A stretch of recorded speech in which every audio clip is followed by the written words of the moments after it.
জুলাই আগস্টের বিপ্লবের পর চাঁদপুর আওয়ামী লীগের কেউই সরব উপস্থিতিতে দলীয় কার্যক্রম না চালালেও দলটির অস্তিত্ব রক্ষায় সোশ্যাল মিডিয়া সহ সশরীরে একমাত্র লোক হিসেবে বাস্তবিক জীবনে ও দলীয় প্রচার প্রচারণা সহ সব রকমের কার্যক্রম বীর দর্পে চালিয়ে যাওয়া চাঁদপুর জেলা আওয়ামী লীগের যুগ্ম সাধারণ সম্পাদক অ্যাডভোকেট জহিরুল ইসলাম অবশেষে আটক হয়েছেন। রোববার দুপুরে শহরের চেয়ারম্যান ঘাটস্থ তার আইনি সেবা কার্যক্রমের ব্যক্তিগত কার্যালয় থেকে তাকে আটক করে পুলিশ। বিষয়টি নিশ্চিত করেন চাঁদপুর সদর মডেল থানার ওসি মোহাম্মদ বাহার মিয়া।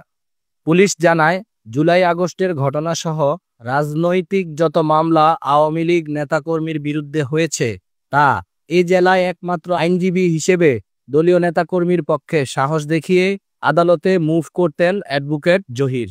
এমনকি কারাগারে থাকা নেতাকর্মীদেরকেও শেখ হাসিনার পক্ষে ব্যানার নিয়ে গিয়ে তিনি শীতবস্ত্র বিতরণ করে এসেছেন।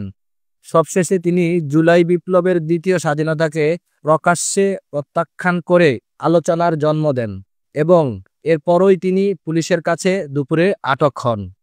1-2-2025 তারিখে চাঁদপুর সেন্ট্রাল কোঅপারেটিভ ব্যাংকের ব্যবস্থাপনা কমিটির নির্বাচন ছিল। সেই নির্বাচন ফলাফল ঘোষণা হিসাবে আমি যখন ঘোষণা করি, আমার বক্তব্য চলা গেলে আমি স্বাধীনতার দ্বিতীয় স্বাধীনতা যারা এখানে আত্মত্যাগ করেছেন, যারা শ্রম দিয়েছে, যারা অংশগ্রহণ করেছে তাদের শ্রদ্ধা জ্ঞাপন করে আরম্ভ করলে দেশের আপত্তি তোলেন এবং সব বিশৃঙ্খলা সৃষ্টি করে।